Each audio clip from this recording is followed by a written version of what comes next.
আমি ওরে বলতেছি যে আমার আর আমার ছেলেকে রাখি দেন, তাও আমার স্বামীরে দেন, তো দেয় নাই। যেখানে একজন নেতা, যেখানে একজন জনপ্রতিনিধি নিরাপত্তা ছিল না, সেখানে একজন সাধারণ মানুষ হিসেবে আমরা কতটুকু নিরাপত্তায় তাকে নির্মমভাবে যে হত্যা করলো, এই হত্যাকাণ্ডের বিচার অবশ্যই হওয়া উচিত। আমি ওরে বলতেছি যে আমার আর আমার ছেলেকে রাখি দেন, তাও আমার স্বামীরে দেন, তো দেয় নাই।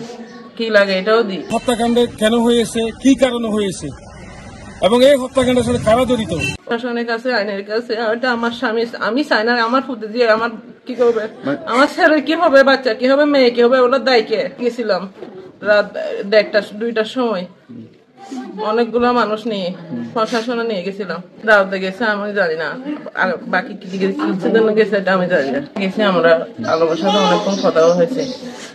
ও বলছে সকালে আমার বাসায় আসবে, আপনি চলে যান। হ্যাঁ, আমি ওরে বলতেছি যে আমার আর আমার ছেলেকে রাখি দেন, তাও আমার স্বামীরে দেন, তো দেয় নাই।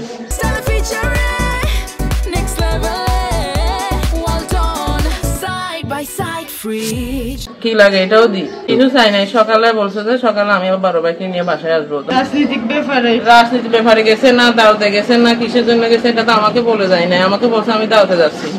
জীবনে হচ্ছে হুমকির মুখে।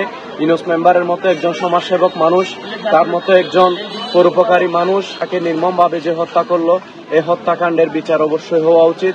হত্যাকারীদেরকে অবশ্যই আইনের আওতায় এনে তাদেরকে ফাঁসির যে বিচার কার্যকর করা উচিত। ইউনূস মেম্বারের মতো একজন সহজ সরল, একজন নিরহংকার একজন ব্যক্তি, যিনি তার অঢেল সম্পদ থাকা সত্ত্বেও তার মনে কোনো প্রকার অহংকার ছিল না, এবং তিনি প্রতিটা পাড়া মহল্লা কিংবা প্রতিটা খেলাধুলার প্রতিটা সেক্টরে তিনি দান করতেন, প্রতিটা মসজিদ মাদ্রাসায় তিনি দান করতেন, প্রতিটা অসহায় ব্যক্তিকে তিনি সহায়তা করতেন। তার মতো একজন পরোপকারী মানুষকে হত্যাকাণ্ডটা ইউনূস মেম্বার জানতেও পারলো না যে তাকে কেন হত্যা করা হয়েছে। ওনার মতো লোককে এভাবে নৃশংস হত্যার ঘটনায় এখন পর্যন্ত আমরা প্রশাসনের কাছে প্রশ্ন রাখতে পারি, আপনাদের ভূমিকা কি ছিল? সে একজন আরাফাত রহমান কুকুর, টেকনাফ উপজেলার আহ্বায়ক। সে সুবাদে তার এই নৃশংস হত্যায় জড়িতদের নিয়ে এখন পর্যন্ত প্রশাসনের কোনো সুস্পষ্ট বক্তব্য আমাদের মাঝে আসে নাই। প্রশাসনের ভূমিকা কি ছিল, আসলে কে বা কারা জড়িত, তা আমরা মর্মাহত। আমরা এখন সংখ্যায় আছি, আমাদের নিরাপত্তা কতটুকু? যেখানে একজন নেতা, যেখানে একজন জনপ্রতিনিধি নিরাপত্তা ছিল না, সেখানে একজন সাধারণ মানুষ হিসেবে আমরা কতটুকু নিরাপত্তায় আছি, এই প্রশ্ন আমার থেকে। হত্যাকাণ্ড যেহেতু হয়েছে অবশ্যই কেউ না কেউ ঘটাইছে, যেহেতু কেউ না কেউ ঘটাইছে অবশ্যই আমাদের প্রশাসনের উচিত ছিল তাদের কোনো না কোনো ব্যক্তিকে হেফাজতে নিয়ে জিজ্ঞাসাবাদ করা। জিজ্ঞাসাবাদ করলেই জিনিসটা বাইরে চলে আসতো। যেহেতু তার মোবাইল আছে, তার সাথে ওনার কথা হয়েছে, যেহেতু তার গাড়ি আছে, তো গাড়িও দুনিয়া থেকে চলে যায় না, বাংলাদেশের মধ্যে তো আছে, মোবাইল তো বাংলাদেশের মধ্যে আছে। প্রশাসনের কাছে যেভাবে মডেল থানা, এটা আমাদের, এটা হলো এমনি থানা না, মডেল থানার মধ্যে ডিজিটাল সবকিছু আছে।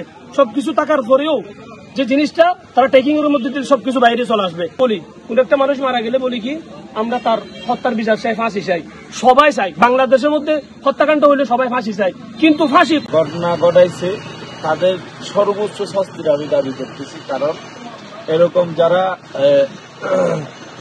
এ সমস্ত কর্মকাণ্ড করে তাদের জীবন একেবারে শেষ করে দেওয়ার জন্য যে সমস্ত যুবকরা চিন্তা ভাবনা করতেছে, এগুলোর কারণে আমাদের টেকনাফের রাজনীতি যারা করে তারা বইভাবে তাদের নিরাপত্তা, সেই জন্য সর্বোচ্চ শাস্তির আমি দাবি জানাচ্ছি। আমি প্রশাসনের প্রতি দৃষ্টি আকর্ষণ থাকবে এবং সর্বোচ্চ তদন্তের মধ্য দিয়ে প্রকৃত আসামিদেরকে যাতে আসামি করা হয়, যাতে নিরহ কোনো মানুষকে কোনো ক্ষয়ক্ষতি না করা না হয়।